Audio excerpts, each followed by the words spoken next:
Olá, gente. Hoje nós vamos falar do sistema nervoso central e sistema nervoso periférico. O que vem a ser sistema nervoso central periférico? Na realidade, nós temos uma grande rede de neurônios que vão controlar todo o funcionamento do nosso corpo. Os neurônios vão se associar, formando órgãos, formando feixes, com a finalidade de integrar todo o funcionamento orgânico. Nós só não podemos esquecer que esse funcionamento orgânico, ele irá trabalhar em conjunto com o sistema endócrino, que é um outro sistema que a gente vai falar depois dele. O sistema nervoso e o sistema endócrino formam o que a gente chama de sistemas integradores. Mas vamos nos preocupar hoje com o sistema nervoso. Bem, como é que o sistema nervoso nasce? Na realidade, durante a fase de desenvolvimento embrionário, um grande tubo se forma na região dorsal do embrião. Esse tubo se denomina tubo neural. O tubo neural, então, começa a sofrer dilatações na região anterior dele. Ou seja, eu tenho um tubo que na ponta vai começar a dilatar, formando inicialmente 3 grandes dilatações: o proencéfalo, o mesencéfalo e o rombencéfalo. O proencéfalo vai posteriormente dar origem ao cérebro, ao tálamo e ao hipotálamo. O mesencéfalo não sofrerá grandes alterações. E o rombencéfalo vai dar origem ao bulbo, ao cerebelo e à medula. Mas o início da medula, a parte denominada de ponte, porque a medula que a gente conhece, na realidade, vai ser o trecho do tubo neural que não sofre dilatação. Então, o sistema nervoso, ele parte de um todo, se especializando e tornando-se o mais complexo sistema dentro do nosso organismo. Acontece que, para efeito de estudo anatômico, nós reunimos o mesencéfalo, o bulbo, a ponte e o cerebelo, formando um grande tronco encefálico, a ligação entre o encéfalo e a medula raquidiana ou medula espinhal. Vamos olhar o encéfalo como um todo, para depois a gente olhar cada partezinha desse. Vamos olhar no nosso modelo. Então nós temos aqui, ó, o encéfalo, ele fica situado na caixa craniana, né? Na região do crânio, que é uma linha imaginária do céu da boca para cima. Então todo o encéfalo está condicionado na caixa craniana e a medula desce pelo canal vertebral. Então nós temos a coluna vertebral e na coluna vertebral existe um canal por onde a medula espinhal vai passar. Então, dessa maneira, todo o sistema nervoso dito central, que é composto pelo encéfalo e pela medula, estará protegido pelas estruturas ósseas. Vamos observar agora uma enquetezinha, ver o que as pessoas pensam a respeito do cérebro, que é o principal órgão do nosso sistema nervoso central. Vamos a ela.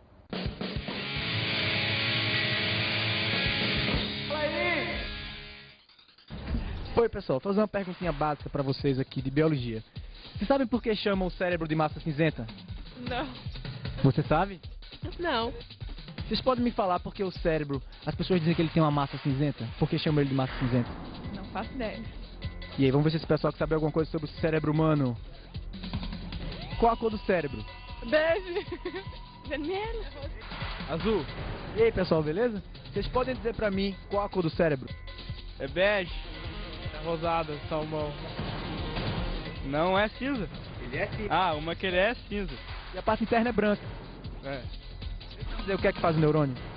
Passa informação do cérebro pro resto do corpo, pra ele movimento. Você sabe me dizer o que é o neurônio e qual a função do neurônio? O neurônio é para armazenar a memória, não raciocinar.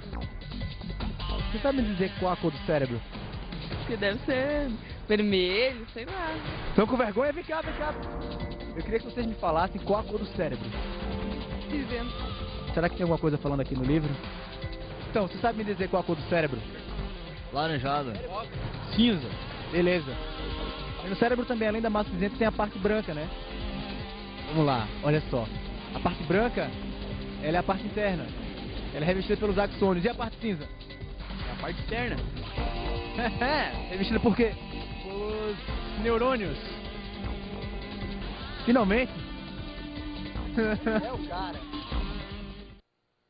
Bem, viram, a nossa pergunta foi, o que é massa branca, o que é massa cinzenta? Será que as pessoas sabem efetivamente qual é a diferença? Vamos acompanhar agora a parte do nosso encéfalo, para que a gente possa entender com detalhes o que significa isso. Vamos lá. Bem, o nosso sistema nervoso, ele é subdividido em sistema nervoso central e sistema nervoso periférico. Nós vamos pensar primeiro no sistema nervoso central, que é composto pelo encéfalo e pela medula raquidiana. Dentro do encéfalo, né, que é a estrutura que está na caixa craniana, o cérebro, o cerebelo, o bulbo, a ponte. Cada estrutura dessa tem uma função definida. Não podemos esquecer que tudo funciona como um conjunto. O cérebro é a parte que mais preenche todo o encéfalo, né? Ele ocupa em torno de 75% a 85% do nosso encéfalo. E se nós fizermos um corte nele longitudinal, nós vamos observar que ele é todo formado por reentrâncias, por entradas, que são chamadas de sulcos. Esses sulcos se sobrepõem a curvas, as denominadas circunvoluções. Na realidade, a área mais externa é o chamado córtex cerebral. E ele tem uma coloração cinza, por isso é chamado de massa cinzenta. Mas por que ele é cinza? Porque ele é formado pelos corpos dos neurônios, as regiões de processamento neuronial. Já a parte mais interna é a massa branca, porque ele é formado pelos dendritos e pelos axônios. Mas a grande maioria dos axônios aqui apresentam bainha de mielina. Lembra do revestimento do neurônio? Com isso, a coloração se torna branca.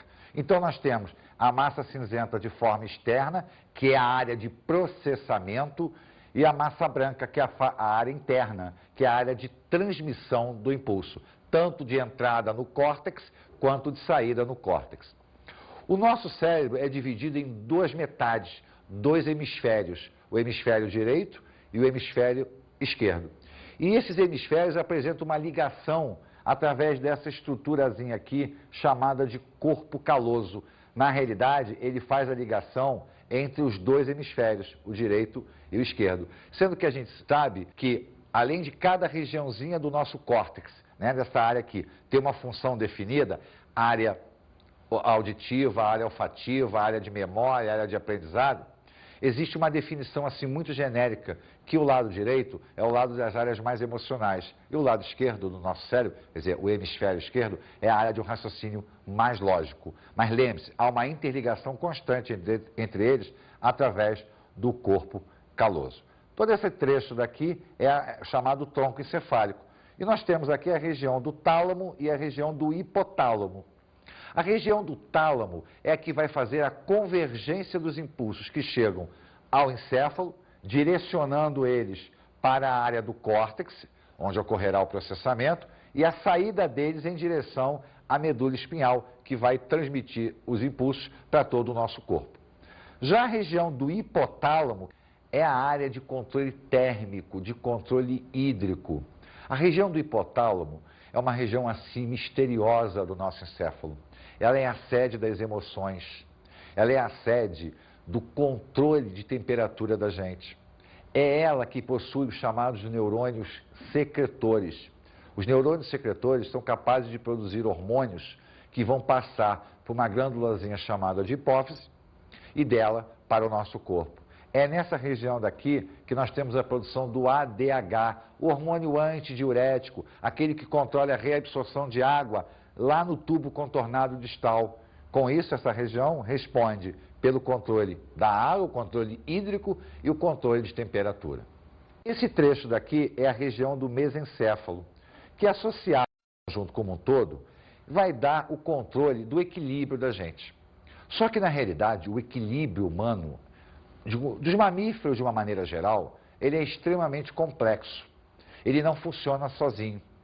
O mesencéfalo, associado ao funcionamento do cerebelo e da região da ponte, vai fazer com que o nosso cérebro tenha o posicionamento correto do nosso corpo.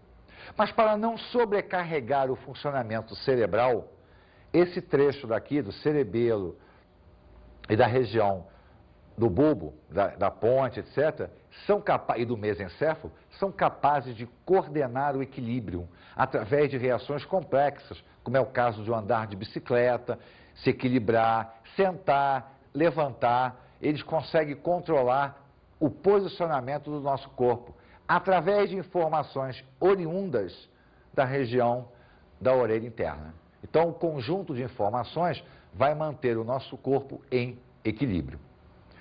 Esse finalzinho aqui, já aqui por baixo, chegando então, já quase na saída da medula espinhal, é o bulbo, ou medula oblonga. Na realidade, ele faz a coordenação cardiorrespiratória. É ele que vai manter a contração do diafragma e da musculatura intercostal para o mecanismo de inspiração e expiração. Só que ele não faz sozinho, ele aproveita e faz um controle cardíaco para que a gente tenha a regulação dita cardiorrespiratória. A partir daí, então, o sistema vai descer pela medula espinhal. A medula espinhal, então, é um feixe que vai correr por dentro do canal vertebral. Só que ela é interessante sob um aspecto. Enquanto nós temos no encéfalo, principalmente no cérebro, o córtex sendo a massa cinzenta e a região interna, a massa branca, na medula é o inverso. A área interna é a massa cinzenta, a área externa é a massa branca. Isso porque a massa cinzenta é o corpo do neurônio, é a área de processamento. Então, no caso da medula, a área de processamento é interno.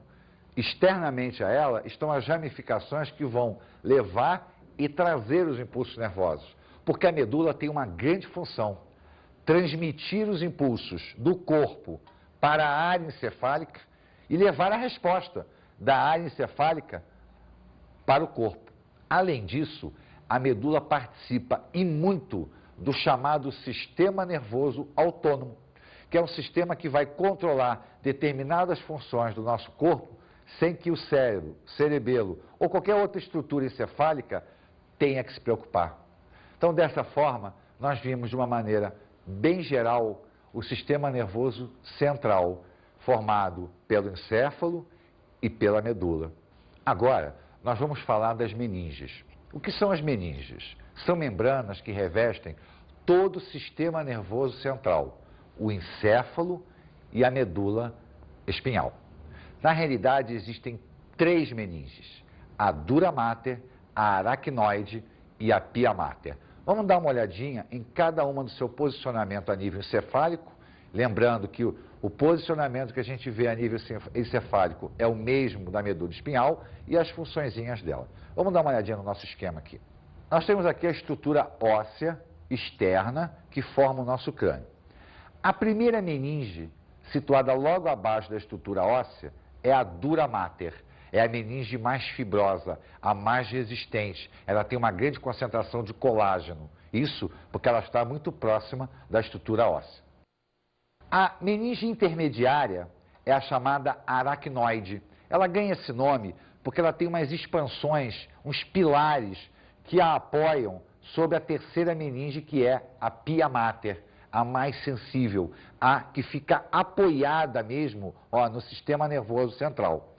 Só que a aracnoide, ela é altamente vascularizada e ela irriga esses vasos sanguíneos em direção à pia mater, para nutrir a pia mater de uma maneira bem intensa, visto ser esta membrana a mais delicada, aquela que tem um contato muito íntimo com o sistema nervoso central. Só que entre a aracnoide e a pia mater existe um espaço, é o espaço subaracnoide.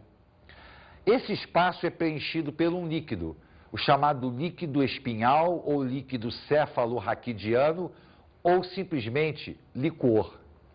Esse líquido banha todo o sistema nervoso, inclusive ele é capaz de penetrar entre as reentrâncias do cérebro, entre os hemisférios. Qual é a finalidade desse líquido? É proteger o sistema nervoso central contra choques mecânicos. Isso porque qualquer traumatismo, qualquer pancada que aconteça na área óssea, as ondas de choque vão atravessar a dura mater, a aracnoide e vão encontrar um outro meio, um meio aquoso. E quando a onda de choque muda para o meio aquoso, ela reduz, ela amortece, chegando então ao sistema nervoso central de uma maneira mais tênue. Então a finalidade das meninges é justamente o quê? Proteger todo o nosso sistema nervoso central, desde o encéfalo até a medula raquidiana. Bem, nós falamos no sistema como um todo. Agora, nós vamos nos preocupar com a comunicação desse sistema com o resto do corpo com esse sistema. Vamos falar agora dos nervos. O que são nervos? Os nervos são um conjunto, são feixes de axônios ou de dendritos, revestidos por um tecido conjuntivo. Então, na realidade, você tem o corpo do neurônio e os dendritos se expandem formando feixes, ou o axônio. Só que, na realidade, o nervo não é formado por um dendrito, nem por um axônio. É um conjunto de dendritos, é um conjunto de axônio. Agora, dependendo do sentido do fluxo nervoso, esses nervos serão classificados de 3 formas. Se ele leva a informação para dentro de uma área de processamento, nós dizemos que esse nervo ele é sensitivo ou aferente. Se ele apenas traz a resposta da área de processamento, nós dizemos que ele é motor ou eferente. Acontece que existem nervos formados pelos 2 feixes. Um feixe que leva a informação, um feixe que traz a resposta. Neste caso, nós dizemos que esse nervo é um nervo misto. Agora, preste bem atenção, eles apenas estão juntos, mas cada um tem um sentido de tráfego. Lembra que o impulso nervoso não modifica o seu trajeto dentro de um neurônio. Bem, aonde nascem esses nervos? Nós temos 2 conjuntos, aqueles que nascem no encéfalo e aqueles que nascem na medula. Os que nascem no encéfalo são chamados de nervos cranianos e nós possuímos 12 pares. Os que nascem na medula são chamados de nervos espinhais ou nervos raquidianos, que nascem na medula espalhando para o corpo. São 31 pares. Bem, vamos olhar então aonde nascem os nervos cranianos, né? Eles aparecem, eles floram na base do encéfalo. Então nós temos aqui 12 pares de nervos. Vamos mostrar os mais importantes, aqueles que a gente já falou até agora, né? Esse nervo aqui, por exemplo, é o nervo visual. É ele que vai trazer a informação do cérebro para o olho, do olho para o cérebro. Há uma troca, né? Ele é um tipo de nervo misto. Então, na realidade, a imagem é captada no olho e transmitida para essa região de processamento. Esse aqui é o nervo olfativo. Esse aqui, esse pequenininho aqui, é o chamado nervo vago. Ele vai irrigar a área do sistema digestório, lá a nível estômago, intestino. Então, ele é um nervo muito importante para o nosso mecanismo digestório. Então, olha, cada raizinha dessa aqui é um nervo craniano. Então, nós vamos ter 12 pares de nervos cranianos. E ao longo da medula espinhal, nascerão 31 pares. Acontece que a medula espinhal, ela participa também do sistema nervoso autônomo. Mas está lembrado que nós vimos que a medula tinha a massa cinzenta interna e a massa branca externa, ao contrário do encéfalo? Isso porque nós falamos dos nervos, que são feixes de dendritos e de axônio. E o corpo? O que o corpo do neurônio vai formar? O corpo do neurônio forma o gânglio nervoso. O gânglio nervoso é uma área de processamento fora do encéfalo. Na realidade, o encéfalo é uma grande área que vai processar todas as informações oriundas do nosso corpo. Mas espalhados pelo nosso corpo, principalmente junto a órgãos importantes, tais como fígado, intestino, coração, pâncreas e a nossa própria medula espinhal, existirão áreas menores de processamento. Essas áreas são formadas pelos corpos do neurônio e ganham o nome de gânglio nervoso. Bem, a entrada e a saída de um nervo e automaticamente o posicionamento de um gânglio nervoso na medula espinhal, ela se dá de de uma maneira que nós chamamos de raiz. A raiz de um nervo é a entrada e a saída dele na área medular, na área de processamento. Vamos observar aqui como é que eles entram e eles saem da estrutura central da medula raquidiana. Vamos lá, olha só. Nós temos aqui as vértebras que formam a nossa coluna vertebral. Nessa regiãozinha daqui, junto às asas da vértebra, nesse trecho que corre aqui, nós temos o canal vertebral. Então é por aqui que passa a medula espinhal que nasceu lá no nosso encéfalo. Essas saídas aqui são os nervos que nascem da medula. Esse trecho aqui é a chamada raiz. Então nós temos aqui, ó, uma raiz, outra raiz. Essa região daqui é a chamada de raiz dorsal ou sensitiva. É por aqui que vai entrar a área de inervação. E essa é a raiz ventral ou motora. É por onde vai sair a informação. Então a informação entra, é processada aqui, ó, na massa cinzenta, que é a área de processamento medular, e a resposta sai por aqui. Existem 31 conjuntos de nervos espinhais, ou nervos raquidianos, que vão nascer justamente nessa saída daqui, ó, dessa medula aqui.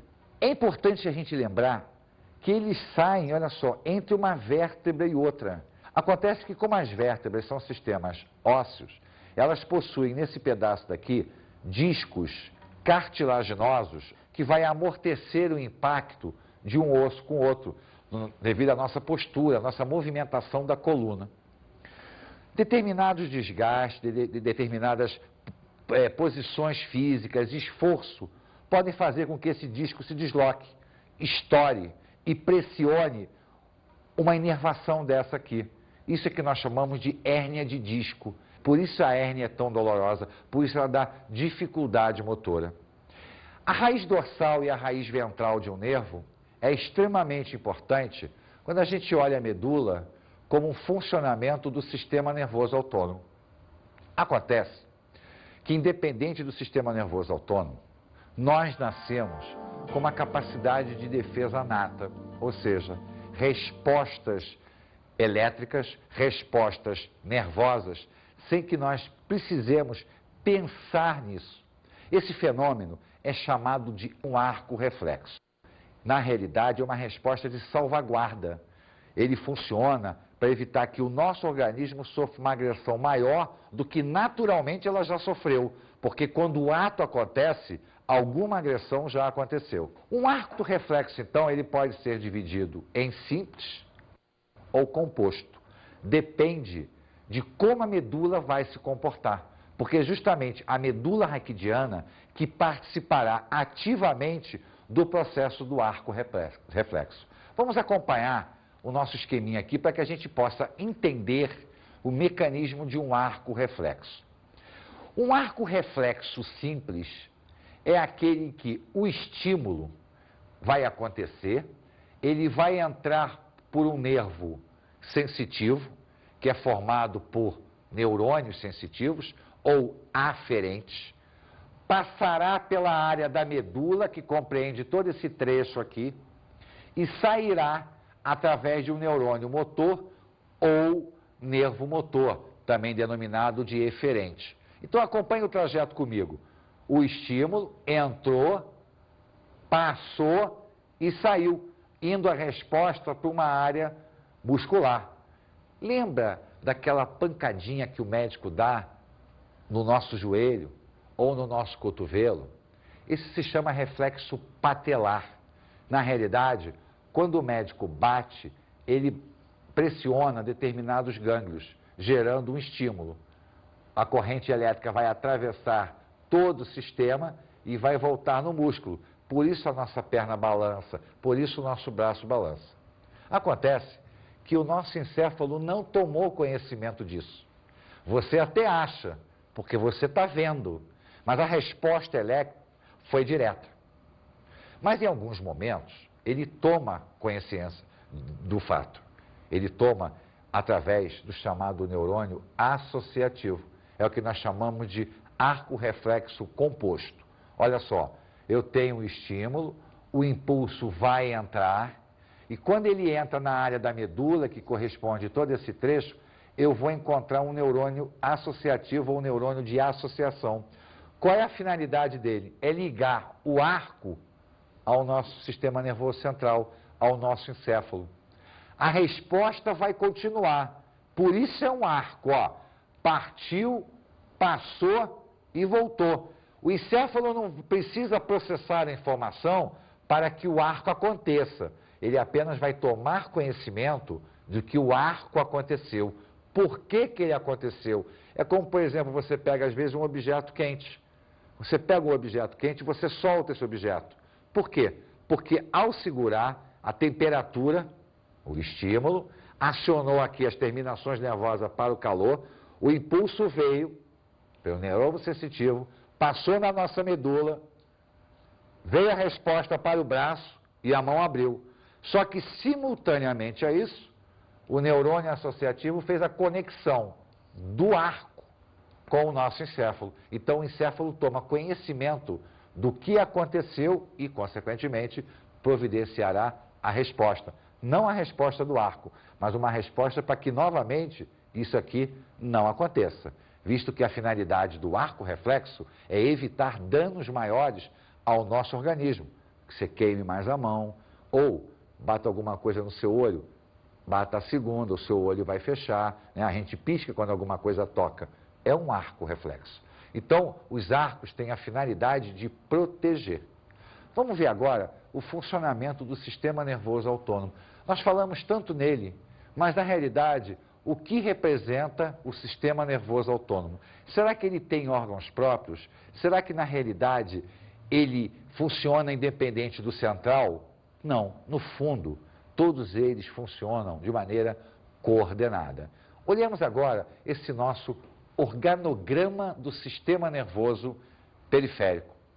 O sistema nervoso periférico, era o que nós estamos falando, de nervos e gânglios, na realidade, ele vai funcionar para transmitir o impulso encéfalo-corpo, corpo-encéfalo, e também vai funcionar de maneira automática. Por essa razão, nós dividimos o sistema nervoso periférico em dois sistemas: periférico voluntário, periférico autônomo. O periférico voluntário é quando ele está sendo comandado diretamente pelo sistema nervoso central. Então, olha só, os nervos raquidianos nascem na medula. Os nervos cranianos nascem no encéfalo. Só que o sistema é o quê? Voluntário. Por que ele é voluntário? Porque a conexão encéfalo-medula, medula e encéfalo, ela é consciente. Os nervos funcionam de maneira automática, mas por comando do encéfalo, por resposta da medula. Por resposta da medula, nervo raquidiano. Do encéfalo, nervo craniano. Então é o ato de quê? De andar, de falar, de gesticular.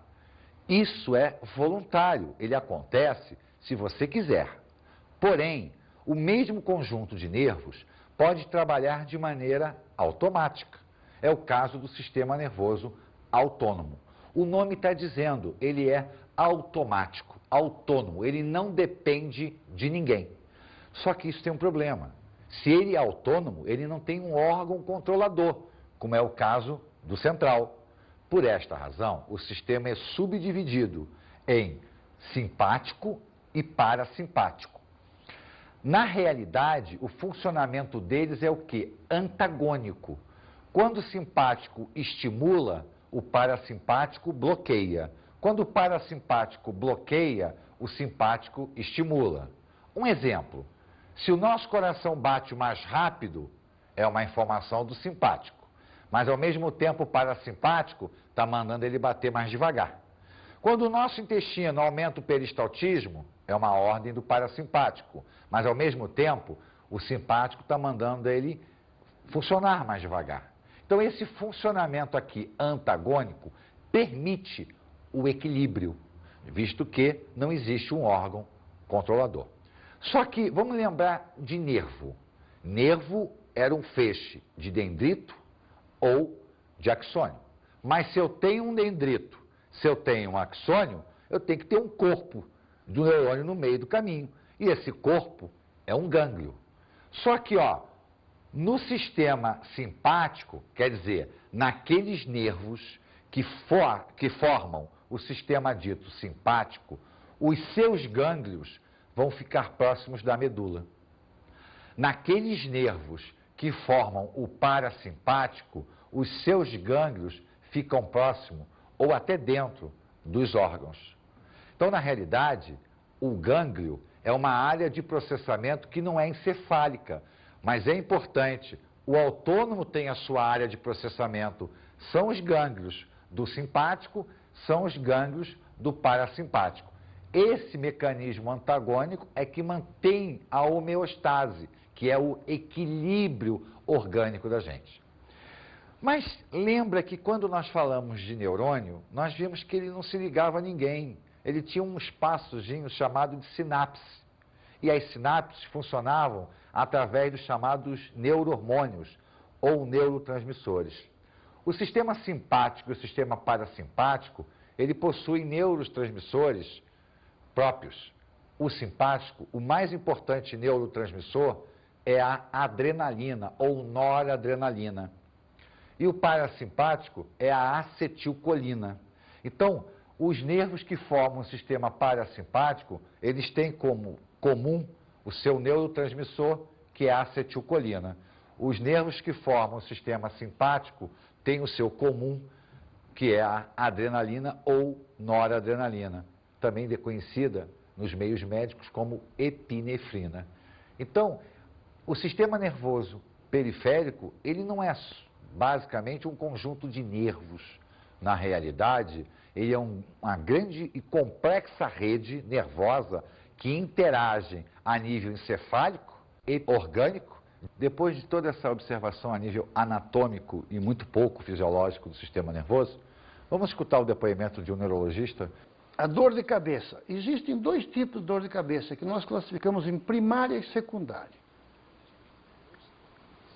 Primária é aquela dor de cabeça que não tem origem numa doença séria.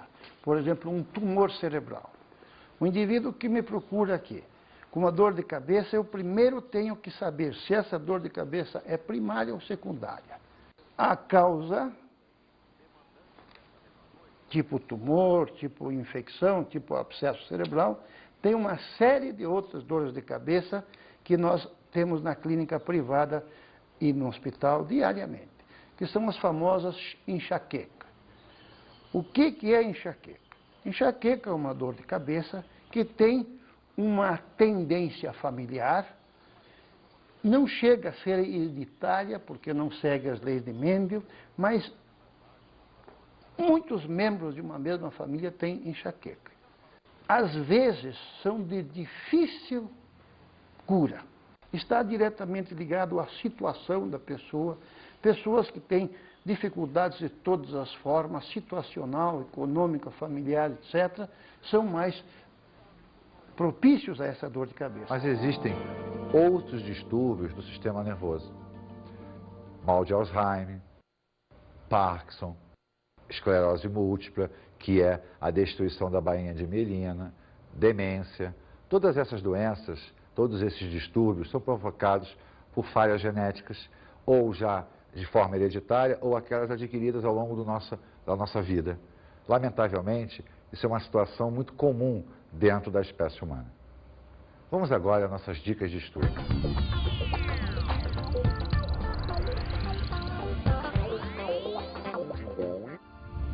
Estude o sistema nervoso como um todo, encéfalo, medula, sistema periférico, nervo, gânglio. Olhe com atenção o ato reflexo, o arco simples, o arco composto. Veja o funcionamento do sistema nervoso periférico. Não esqueça que ele está interligado ao sistema central, mas também funciona de maneira bem autônoma. Um grande abraço para todos.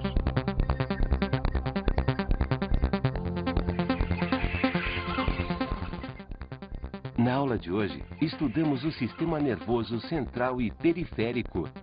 Vimos o desenvolvimento embrionário, a formação básica do sistema nervoso central, posteriormente periférico, vimos o arco reflexo simples e composto, vimos o organograma do sistema nervoso, tá? A maneira da formação do simpático, do parasimpático, vimos o mecanismo de formação de todo o nosso sistema nervoso central. Bons estudos!